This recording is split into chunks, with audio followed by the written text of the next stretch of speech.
Votre chronique Bon Plan dans Nantes Matin, on est ravis de retrouver cette semaine Julia. Bonjour Julia. Bonjour Fabien. Vous avez une petite sélection de spectacles pour nous et notamment en ces temps de météo agitée, météo un peu fraîche, on a envie de se réfugier un peu dans les salles. C'est ça tout à fait, je vous propose d'aller vous mettre au chaud dans les salles de spectacle et aujourd'hui j'aimerais vous parler des pièces que je vais découvrir dans les prochaines semaines. Mhm. Et je me suis dit que peut-être que nos téléspectateurs voudraient, comme moi, Sûrement. aller découvrir ces super spectacles de qualité. Alors on commence par quoi? Alors, j'aimerais commencer avec une comédie musicale qui jouera au Zénith donc ce jeudi 21 novembre, donc vraiment demain. Mhm. Elle s'appelle donc Je vais t'aimer et elle est basée sur la discographie de Michel Sardou. Mais alors attention, ce n'est pas que pour les personnes un petit peu plus âgées, dirais-je, Oui, puisque, je vois pas de qui vous parlez. J'aime pas du tout cette allusion.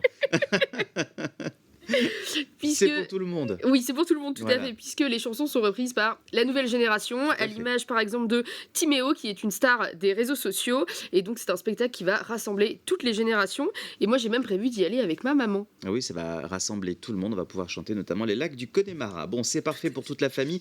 Est-ce que vous avez un lieu un petit peu plus intimiste? Parce que là, on parlait du Zénith, un lieu un peu plus intimiste à nous conseiller. Tout à fait Fabien, et alors vous le savez, j'adore découvrir des spectacles dans des petits lieux, des petits théâtres nantais, surtout qu'on en a pléthore. Oui. Et donc je vous recommande déjà Le Monde Fantastique des Adultes qui sera le jeudi 12 décembre à 20h30 au TNT. Et celui-ci c'est un spectacle d'improvisation, et il y a entre autres le talentueux et hilarant Florent Oulcaïd que personnellement Oui, on j'adore. l'a reçu sur le plateau, c'est un très bon comédien. Ouais. Eh ben parfait. Donc nos téléspectateurs le connaissent déjà. Oui. Et j'ai également prévu de découvrir Madame Bovary en plus drôle et en moins long. Tout est dans le titre, au théâtre de Poche-Gralin, donc qui sera joué la dernière semaine de novembre et la première semaine de décembre. C'est assez ludique pour réviser ces classiques ou les découvrir. Et l'un des deux rôles est tenu par Marion Pouvreau, qui est une comédienne aussi extravertie que drôle, que personnellement j'ai découvert avec son seul en scène. Bon, alors ça, c'est pour les classiques, hein, notamment Madame Bovary, mais il y a forcément des choses aussi pour les plus jeunes. Vous avez des propositions pour les enfants. Tout à fait Fabien. Alors, vous me connaissez bien, j'aime proposer du spectacle pour toute la famille. Donc là, j'en ai deux à vous proposer pour les plus jeunes. Tout d'abord, Zap l'extraterrestre, à la recherche du bonheur, un titre qui vend du rêve. Surtout que je l'ai déjà vu et que je peux vous dire que c'est vraiment super, c'est très très drôle. Donc ça, ce sera les samedis de décembre avant les vacances scolaires au théâtre de Poche-Gralin. Donc exactement la même salle que Madame Bovary en plus court et en Oui, j'ai et en oublié, moins long. voilà, c'est en plus drôle et En en plus moins drôle long. et en moins long.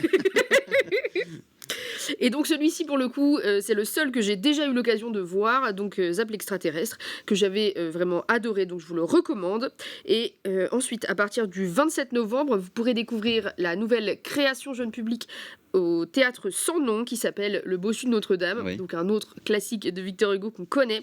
Et j'ai personnellement très hâte de découvrir donc cette nouvelle adaptation du classique de Victor Hugo, puisqu'il y a à la fois du théâtre et des chansons, et que ce spectacle a été nommé aux Molières. Alors justement, tiens, puisqu'on parle du théâtre sans nom, il y a une dernière pièce dont vous voulez nous parler et que j'ai eu la chance de voir d'ailleurs. Oui, tout à fait. Alors je l'ai également vue et c'est une pièce que j'aime beaucoup. Il s'agit de Shakespeare et moi. Ouais. Donc c'est la toute nouvelle création familiale, dirons-nous, de la rentrée 2024 au Théâtre sans nom. Donc c'est un spectacle que j'ai beaucoup aimé et il m'a autant plu de par toutes les références Oui, aux c'est pièces vrai. classiques, mais également avec le jeu de ces acteurs qui sont tous incroyables. J'ai beaucoup ri, j'ai été embarquée dans la pièce du début à la fin.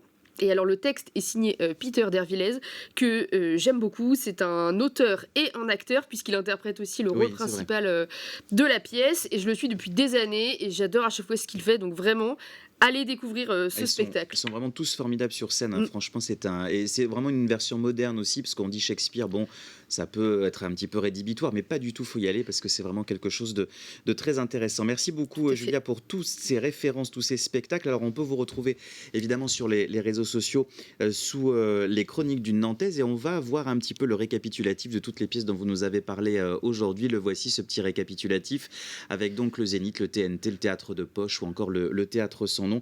Voilà, de belles perspectives en tout cas pour les prochains spectacles et les prochaines semaines d'ici les fêtes de fin d'année. Merci beaucoup Julia, c'est une chronique à retrouver Avec en plaisir. replay sur telenante.fr.